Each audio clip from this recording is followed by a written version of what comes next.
They let white passengers escort their disabled family members through security without question, but when a black soldier tried to do the same for a retired war hero, the airline suddenly had policies. What happened next sent shockwaves through the entire airport. The air inside Dallas-Fort Worth International Airport was thick with the usual chaos. People rushing past, voices overlapping, the sharp scent of coffee wafting from kiosks lining the terminals. Army Staff Sergeant Malik Davis had been through countless airports in his years of service, but today wasn't about him. Today was about Thomas Reed, the man who had once taught him everything he knew about discipline, resilience, and brotherhood. Thomas sat in his wheelchair beside him, eyes scanning the crowd with the quiet confidence of someone who had seen and survived more than most. His hair was now a patchy mix of silver and white, his frame thinner than it used to be, but there was still strength in his presence. "You sure you don't want me to push you?" Malik asked, tilting his head toward the wheelchair's handles. Thomas smirked. "Boy, you must have forgotten who you're talking to. I got myself through Fallujah. I think I can handle rolling through an airport." Malik chuckled. He wasn't about to argue. But he had promised Thomas's daughter, Renee, that he'd make sure the trip went smoothly. She had been nervous about her father traveling alone, especially with his health declining. So Malik had cleared everything with the airline ahead of time. He would escort Thomas through security and straight to his gate. No complications, no hassle, or so he thought. They approached the check-in counter, where a young woman with perfectly curled hair and an over-practiced smile greeted them. Her name tag read Amanda in bold letters. "Good afternoon. Are you checking any bags today?" "No, ma'am," Malik replied, setting Thomas's ticket on the counter. "I'm his escort. Just need to get a pass to take him to his gate." Amanda's smile didn't falter, but her eyes flicked between the two men. "Oh, let me check on that." Malik arched an eyebrow. He'd done this before. Plenty of times. There was no reason for checking. Amanda turned to whisper something to another employee, a tall man in a navy blue uniform who barely glanced at them before shaking his head. "Yeah, I'm sorry," Amanda said when she returned, voice suddenly tighter. "We can't issue escort passes unless you're a direct family member. It's policy." Malik frowned. "That's not true." She blinked. "Excuse me? I do this all the time. I called ahead, cleared it with the airline. He's disabled. I'm his escort." Amanda's smile faded. "I understand, sir, but only immediate family can accompany passengers past security." Thomas adjusted in his wheelchair, shaking his head. "That's ridiculous. I've had people escort me before, no problem." Amanda folded her hands on the counter. "I'm sorry, but there's nothing I can do." Malik inhaled sharply, forcing himself to stay calm. "So, how come that woman over there just walked her husband through with no issue?" Amanda's lips parted slightly, but before she could answer, Thomas added, "And that young guy just walked his grandmother through. You didn't even stop them." Her gaze flickered toward the other passengers before landing back on Malik. "Sir, I can't discuss other passengers with you. This is about your request." Malik clenched his jaw. He wasn't stupid. He knew what this was. But he also knew better than to lose his temper. He exhaled through his nose and leaned in slightly. "Let me ask you something. If I was white, would we be having this conversation?" Amanda's face stiffened. "Sir, I don't appreciate that accusation." "It's not an accusation," Thomas said, voice steady. "It's a question." Amanda looked over her shoulder, suddenly uncomfortable. The man in the navy blue uniform, the one who had denied them without even looking, was now watching, arms crossed. Whatever was happening, he was part of it. Malik didn't move.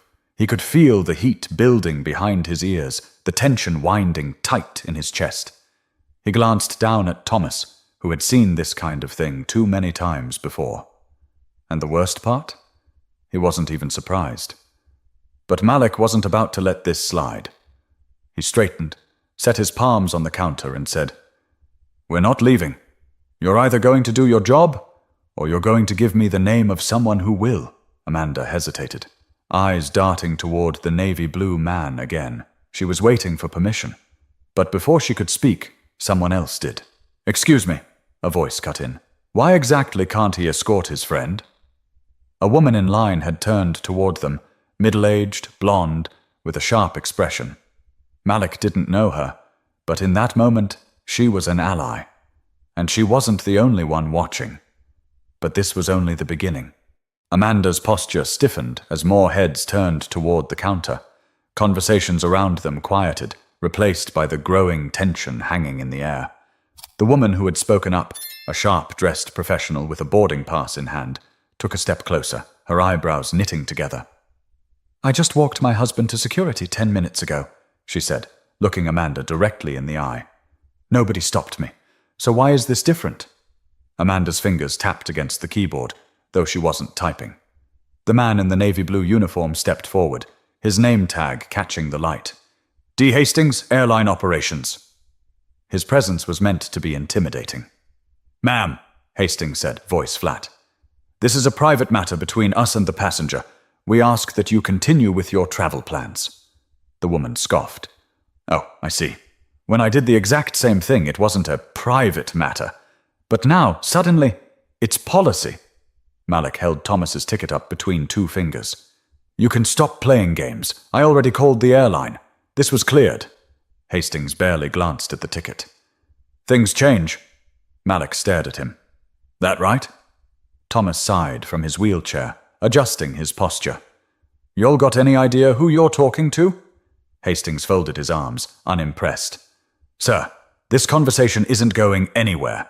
If you're traveling, head to security. If not, I need you to move out of the way." A low murmur moved through the line. People were watching, listening. A retired Air Force officer, standing a few feet away, slowly shook his head. His jacket bore an emblem that wasn't easy to miss. He glanced at Thomas, eyes narrowing as recognition flickered across his face. He stepped closer. "Master Sergeant Reed." Thomas looked up, a hint of a smile breaking through the frustration. "Now that's a voice I haven't heard in a while." Hastings shifted uncomfortably as the older man turned toward the counter, addressing Amanda and Hastings both. "You know who this man is?" the Air Force veteran asked. "He's a combat veteran. He's done more for this country than either of you ever will. And you're out here treating him like he's some inconvenience?" Amanda visibly swallowed. Hastings, however, doubled down. "Sir, with all due respect, we have policies in place for a reason," he said, his voice tinged with irritation. "The decision is final." Malik exhaled slowly through his nose. He wasn't new to this game. He had been in uniform long enough to know how people like Hastings operated. Stick to vague policies, refuse to answer direct questions, and let the problem solve itself when the person gets frustrated enough to walk away. Except he wasn't walking away.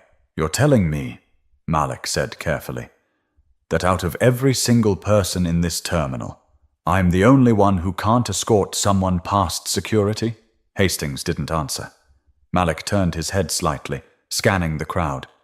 The woman who had first spoken up was still there, arms crossed, watching with a growing sense of disbelief. The Air Force veteran was shaking his head, and more passengers were starting to take notice. "Hey," a man in a business suit muttered from behind them. "That's not right." Another voice. "They let my daughter take me through just last week." Amanda's fingers twitched. She glanced at Hastings again, but this time she wasn't sure she was on the right side of this. Malik turned back to her. "I'm going to give you one last chance," he said, voice calm but firm. "I'm asking you to follow the same rules you follow for everybody else." Silence. Then Hastings spoke. "We're done here." And just like that, he reached for Thomas's ticket and slid it back across the counter, rejecting the request outright. A collective hush fell over the surrounding passengers. The tension was no longer just between Malik and the airline staff. It had spread. And then, as if on cue, the blonde woman from before looked at her boarding pass, then at the counter. She turned to Malik. "Say the word," she said, voice steady. "I'm not boarding until they fix this." Malik's grip tightened around the handles of Thomas's wheelchair. He didn't have to say anything, because one by one, other passengers started nodding. This wasn't just his fight anymore. A ripple of movement spread through the terminal. People shifted in line, murmuring to one another, their glances bouncing between the airline staff and the two men at the counter. A few pulled out their phones, some recording, others texting.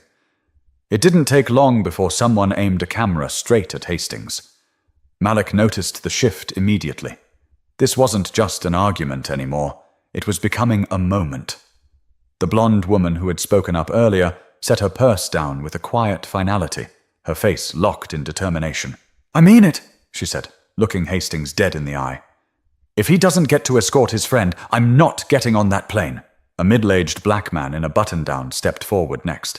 His voice was low, but firm. "This is ridiculous. You're letting white passengers do it. You're making an exception for everyone but him." Malik could feel Hastings getting irritated, his jaw tightening. He wasn't used to being questioned, especially not like this. "I don't have to explain myself to any of you." Hastings snapped, the patience in his voice disappearing. "I already said, it's policy." But then from behind the counter, Amanda's voice cut in. "Actually, that's not entirely true." Every head turned. Hastings whipped around, eyes sharp. Amanda hesitated, her fingers trembling slightly as she gripped the edge of the desk. She wasn't sure why she was speaking, but something about this moment felt different. Malik saw it. The crack, the doubt creeping in. Amanda swallowed. We do make exceptions.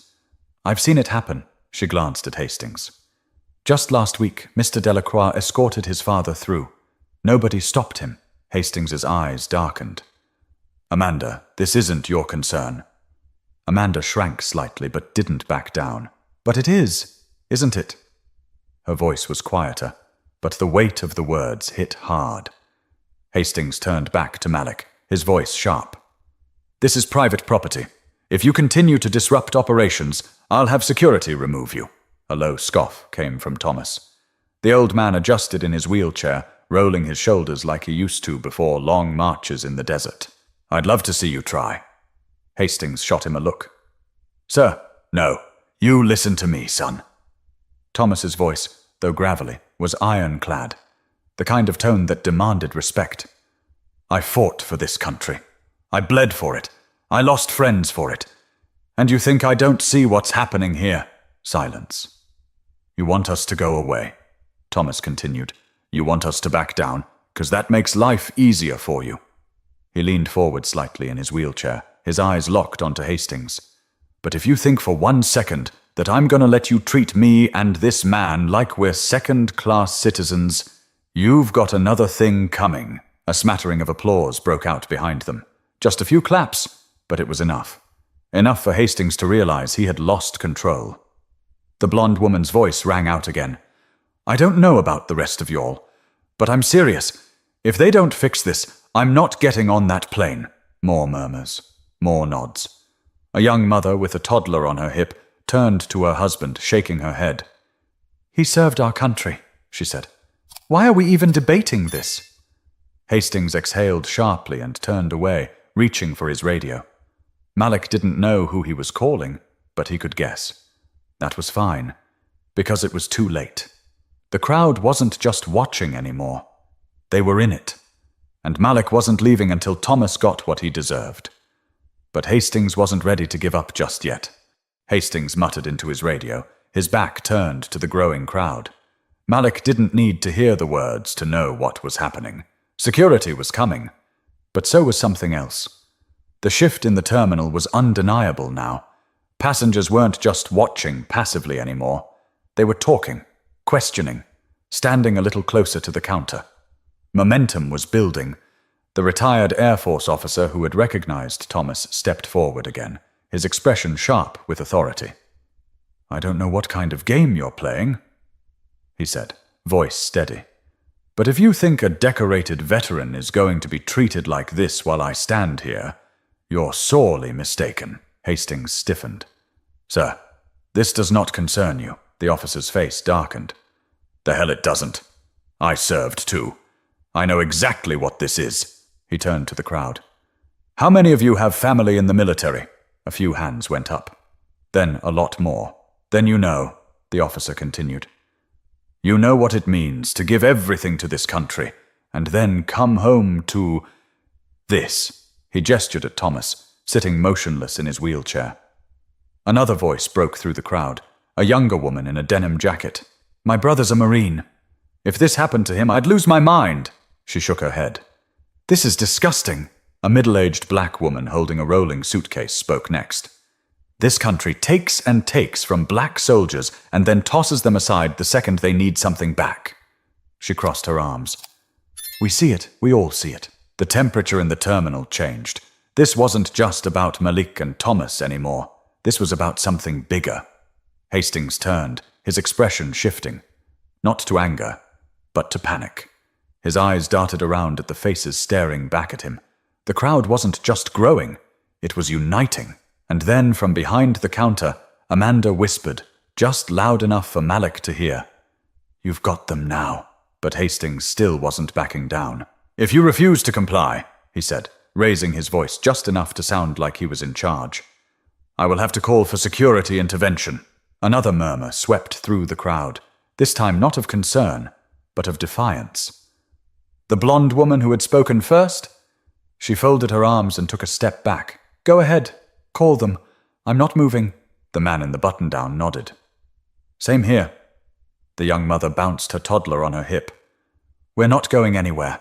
More voices, more people refusing to step aside. Malik exhaled slowly, gripping the handles of Thomas's wheelchair. This was happening. Hastings swallowed. His hand hovered over his radio, his knuckles whitening. He knew what Malik knew. If security showed up and dragged a disabled veteran away in front of dozens of recording phones, this wasn't staying quiet. This wasn't just a terminal dispute anymore. This was about to go nationwide. And then, a new voice. Is there a problem here? The supervisor had arrived. A woman in her late 40s, dressed in a sleek Airline blazer, approached with measured steps. Her name tag read, K. Monroe, Terminal Supervisor. She wasn't playing around. Hastings straightened, his stance shifting into defense mode. They're refusing to comply with escort policies, ma'am. I was handling it. Monroe's gaze flicked from him to the crowd behind Malik. She took in the folded arms, the glaring faces, the phones pointed at them. Then her eyes settled on Thomas. For a long moment, she said nothing. Then, finally, give him the pass. Hastings stiffened. Ma'am, I said give him the pass. Silence. Then Amanda, with a glance at Hastings, printed the escort pass herself. She slid it across the counter.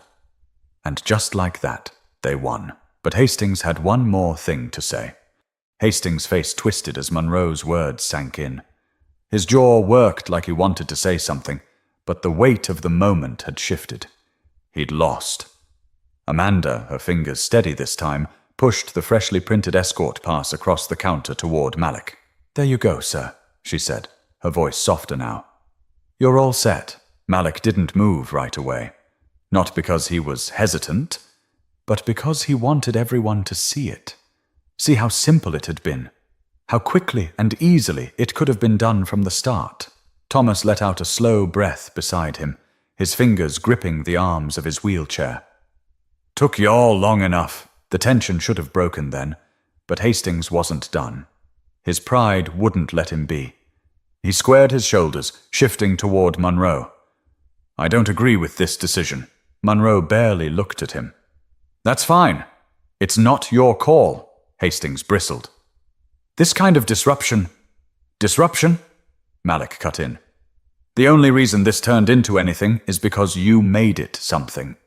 You saw me, saw him, and decided we didn't belong. Hastings let out a sharp breath. I followed protocol. No, you didn't. Thomas muttered. You followed bias. The word hung between them, undeniable and exposed. The blonde woman who had spoken up earlier stepped closer. The worst part? She said, shaking her head. You would have gotten away with it if nobody had been paying attention. A few passengers murmured in agreement. Some were still holding up their phones, still recording, ensuring that even if Hastings wanted to rewrite history, he couldn't. Monroe sighed and finally turned to face Hastings head-on. Step away from the counter. Hastings frowned. Ma'am? You heard me.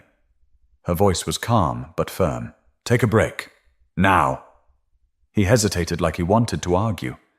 Then, with a sharp exhale of frustration, he turned and strode off, disappearing past the check-in counters. Amanda watched him go, looking a little pale. When she turned back, her hands were clasped together tightly. Malik slid the escort pass off the counter, rolling it between his fingers before looking at her. "You had a choice back there." Amanda flinched.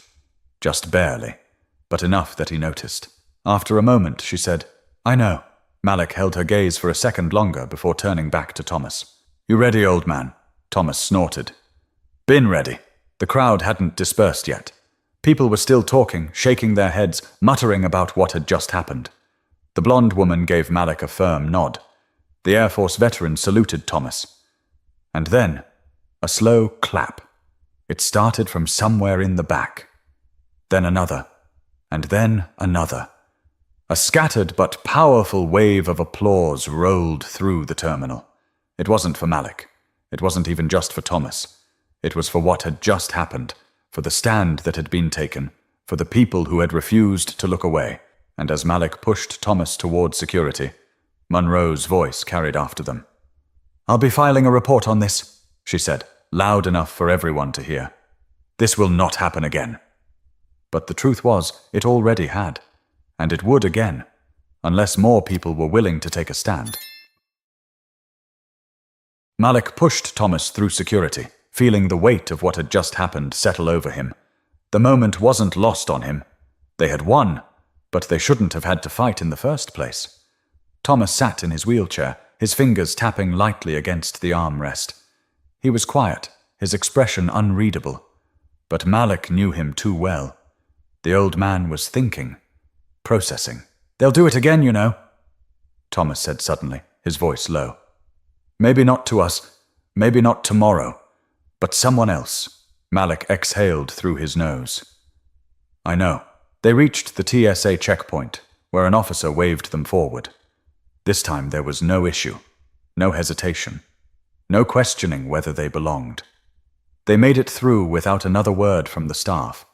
But just as they cleared security, a voice called out behind them. "Hey, Sergeant!" Malik turned.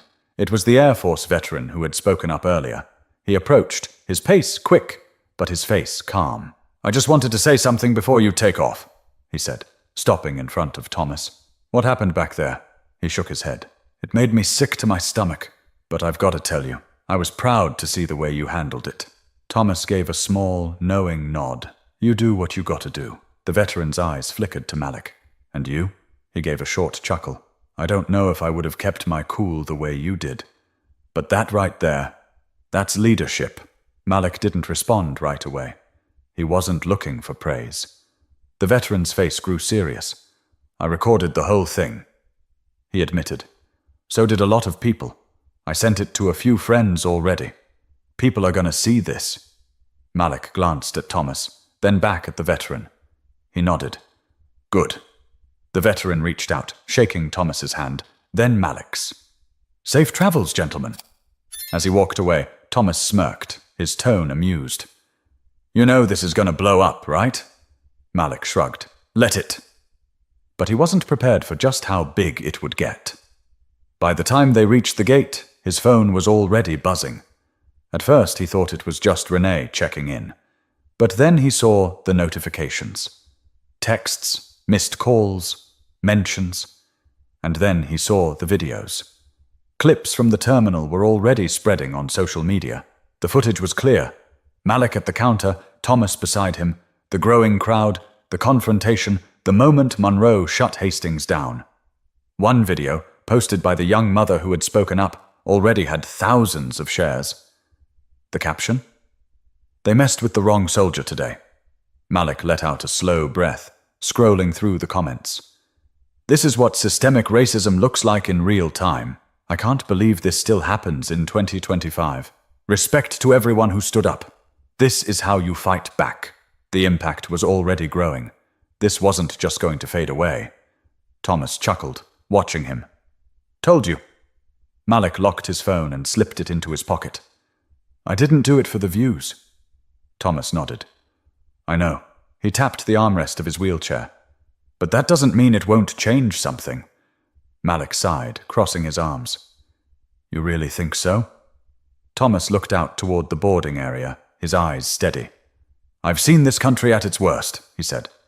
"And I've seen it at its best. Today, I saw both." He turned back to Malik. "The only thing that matters is what people do next."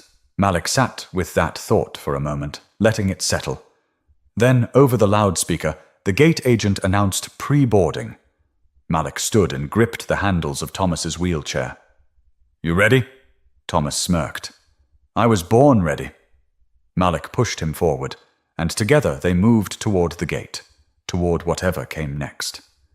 This wasn't just about one veteran, one soldier, or one bad employee. It was about the everyday battles people face, the ones that happen quietly, behind counters, in waiting rooms, in interviews, in schools, in stores. It happens when no one is paying attention. But today, people paid attention. And that made all the difference. So the next time you see something wrong, don't look away. Speak up. Stand up. Because change only happens when people refuse to stay silent. If you believe stories like this need to be told, share this video. And if you haven't already, subscribe.